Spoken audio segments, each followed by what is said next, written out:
छोटे से गांव में रामू नाम का एक गरीब किसान रहता था। गांव का नाम था सुखपुर। उसका एक छोटा सा खेत था जिसमें वो दिन रात मेहनत करता, लेकिन फसल कभी इतनी नहीं होती कि वो अपने परिवार का पेट आराम से भर सके। रामू की जिंदगी तंगहाली में बीत रही थी, लेकिन उसका मन हमेशा साफ और उसकी सोच बुद्धिमानी से भरी थी। गांव में एक साहूकार रहता था जिसका नाम था हरिया। हरिया साहूकार अपनी चालाकी, लालच और गरीबों को ठगने की आदत के लिए मशहूर था। वो हमेशा गरीब किसानों से ऊंचे ब्याज पर कर्ज लेने को मजबूर करता और फिर उनकी जमीन और संपत्ति हड़प लेता। गांव वाले उससे डरते थे, लेकिन कोई उसके खिलाफ बोलने की हिम्मत नहीं करता था। हरिया को अपनी बुद्धि पर बहुत घमंड था और वो सोचता था कि कोई उससे ज्यादा चतुर तो हो ही नहीं सकता। एक दिन हरिया साहूकार ने गांव वालों को बाजार के बीचों बीच इकट्ठा होने का ऐलान किया। बाजार में एक पुराना बरगद का पेड़ था जिसके नीचे लोग अक्सर बैठकर गपशप करते थे। आज वहाँ भीड़ इकट्ठा थी और हरिया साहूकार एक ऊंचे मचान पर खड़ा था। सुनो सुखपुर के लोगों, आज मैं तुम सबके लिए एक खास मौका लेकर आया हूँ। मैं एक पहेली पूछने जा रहा हूँ। जो कोई इस पहेली का सही जवाब देगा उसे मैं सोने की 10 मोहरें दूंगा, लेकिन अगर कोई गलत जवाब देगा तो उसे मेरे खेतों में 1 महीने तक मुफ्त में काम करना होगा। गांव वालों में खुसुर फुसुर शुरू हो गई। सोने की 10 मोहरें कोई छोटी रकम नहीं थी। इतने पैसे से कोई अपनी जिंदगी बदल सकता था, लेकिन साहूकार की शर्त सुनकर लोग डर भी रहे थे। हरिया की चालाकी से सभी वाकिफ थे। कोई नहीं चाहता था वो साहूकार के जाल में फंसे। साहूकार की बातों में जरूर कोई चाल है। उसकी पहेली आसान नहीं होगी। हाँ, और अगर हम गलत जवाब दे देंगे तो महीने भर उसकी गुलामी करनी पड़ेगी। रामू भीड़ के पीछे खड़ा था। उसने साहूकार की बातें ध्यान से सुनी। उसकी आंखों में एक चमक थी। वो जानता था कि साहूकार की मंशा शायद गांव वालों को बेवकूफ बनाना हो, लेकिन रामू को अपनी बुद्धि पर भरोसा था। उसने सोचा, अगर मैं इस पहेली को हल कर पाया तो मेरे बच्चों का भविष्य सुधर सकता है। अब सुनो मेरी पहेली। ऐसा क्या है जो ना दिखता है ना छूता है, लेकिन हर इंसान के पास होता है? ये कभी खत्म नहीं होता बल्कि और बढ़ता जाता है। तुम्हारे पास जवाब देने के लिए सिर्फ 3 दिन है। तीसरे दिन सूरज ढलने से पहले यहाँ आना और अपना जवाब देना। साहूकार की पहेली सुनकर गांव वाले सोच में पड़ गए। कुछ ने कहा यह समय हो सकता है, तो कुछ ने कहा शायद ये आत्मा है। लेकिन कोई भी जवाब सुनकर साहूकार ने मुंह बनाया और कहा कि ये जवाब गलत है। गांव वाले निराश होकर अपने अपने घर लौट गए। रामू भी चुपचाप घर की ओर चल पड़ा, लेकिन उसका दिमाग पहेली को सुलझाने में लगा था। सरला, साहूकार की पहेली मुझे परेशान कर रही है। वो कुछ ऐसा पूछ रहा है जो हर इंसान के पास हो, लेकिन ना दिखे और ना छुए, और ये कभी खत्म भी ना हो। आप हमेशा इतना क्यों सोचते हो? आपकी बुद्धि तो साहूकार से भी तेज है। याद है पिछले साल जब बाढ़ आई थी तो आपने ही गांव वालों को नदी के किनारे से दूर रहने की सलाह दी थी। अगर आप ना होते तो न जाने कितने घर बह जाते। हाँ, लेकिन वो तो अनुभव की बात थी। ये पहेली कुछ और है। मुझे लगता है जवाब कुछ ऐसा है जो हमारे रोज के जीवन में हो, लेकिन हम उसे नजरअंदाज कर देते हैं। सरला ने रोटियां परोस दी। रामू ने उनके साथ खाना खाया, लेकिन उसका दिमाग अभी भी पहेली में उलझा था। खाना खाने के बाद वो बाहर आंगन में बैठ गया।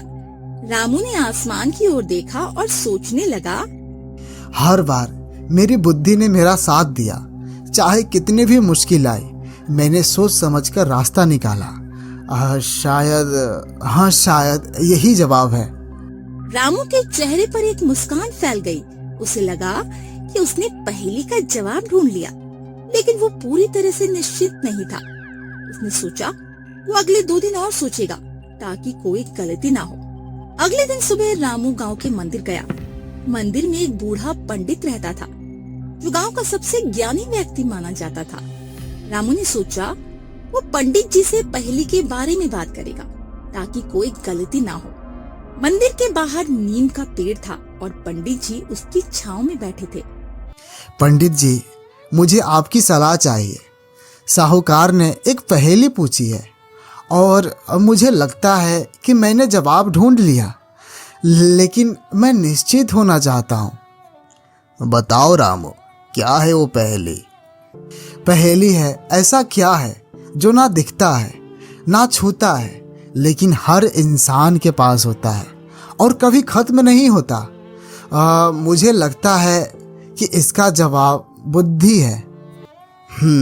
तुम्हारा जवाब सही हो सकता है। बुद्धि वो चीज है जो हर इंसान के पास होती है। ये ना दिखती है, ना छूती है और ये अनुभव के साथ बढ़ती जाती है। लेकिन साहूकार चालाक है, वो तुम्हें परखेगा। तुम्हें अपना जवाब साबित करना होगा। जी पंडित जी, मैं तैयार हूँ, लेकिन अगर आप कहें तो मैं और सोच लूँ।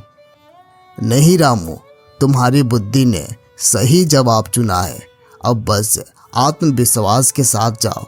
साहूकार चाहे जितनी भी चालाकी करे, तुम्हारी ईमानदारी और समझदारी की जीत होगी। पंडित जी की बात सुनकर रामू का आत्मविश्वास बढ़ गया। वो घर लौटा और अगले दिन की तैयारी करने लगा। उसने सरला को बताया कि उसे जवाब मिल गया है।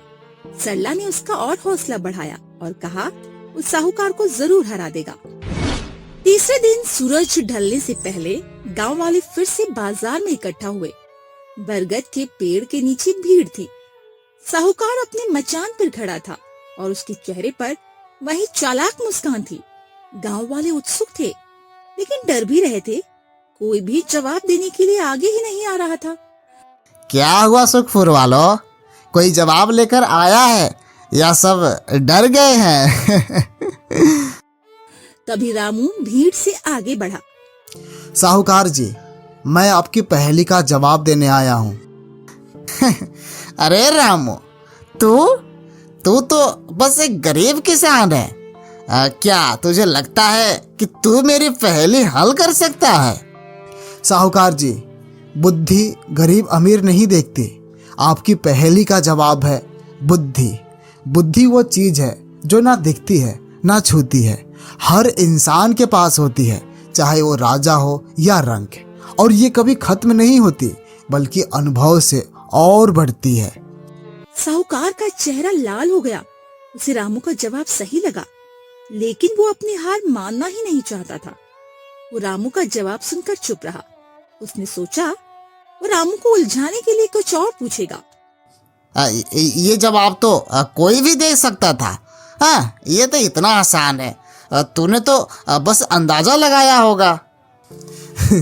तो फिर आपने खुद इसका जवाब क्यों नहीं दिया साहूकार जी? अगर ये इतना आसान था तो आपको पहले ही मोहरे ले लेनी चाहिए थी। बुद्धि पैसे से नहीं, मेहनत और ईमानदारी से बढ़ती है। मैंने अपनी ज़िंदगी में हर मुश्किल को अपनी बुद्धि से हल किया है, चाहे वो खेत में फसल उगाना हो या अपने बच्चे को पढ़ाना। गांव वालों ने रामू की बात सुनकर तालियां बजाई। साहूकार को अब कोई बहाना नहीं सूझ रहा था। उसे अपनी हार माननी पड़ी।